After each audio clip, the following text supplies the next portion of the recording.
Hi, Rick Stiggins here.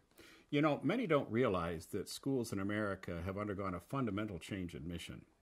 Historically, a primary mission has been to rank students based on achievement by the end of high school. That is, to begin the process of sorting us into the various social segments of our social and economic system.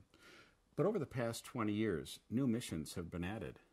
Now schools also are being held accountable for delivering ever higher levels of achievement throughout the range of achievement, delivering universal lifelong learner competencies, narrowing achievement score gaps, reducing dropout rates.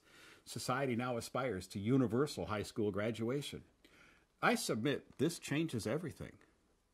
Under the old sort and select mission, assessment's role was merely to provide the evidence needed to assign grades to determine the rank order. First we teach, then we test, and the evidence speaks for itself. Some succeed, some don't. In the face of consistent failure on these assessments, major segments of our student population were supposed to give up in hopelessness, resulting, incidentally, in the achievement score gap that we're now trying to narrow.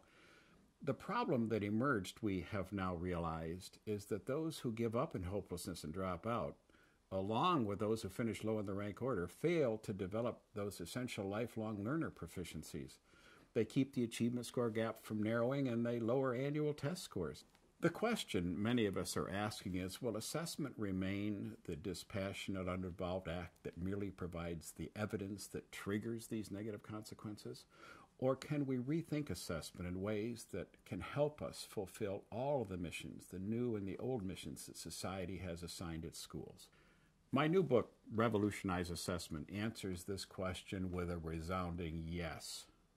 In this Corwin publication, I begin with a social commentary on the mission conflict that results when we design schools to create an achievement score gap while at the same time demanding that they narrow it. The result is an identity crisis for schools, pitting hope against hopelessness. Revolutionize Assessment contends that this makes no sense, and it offers a different vision of excellence in assessment.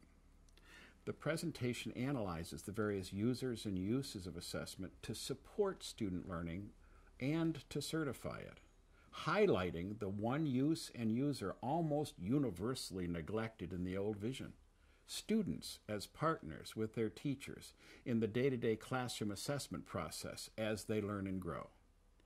I summarize 2 decades of visionary thinking and research from around the world on assessment for learning, describing how this new vision can become a reality in American schools. But for this new vision to become reality, I argue, we must provide teachers and their supervisors with a long-missing foundation of assessment literacy. That is, an understanding of how to develop and use high-quality classroom assessments in ways that both support learning and certify it. I conclude the book with a detailed roadmap to this new vision of excellence in assessment in our schools and classrooms, so I hope you'll take a look at it.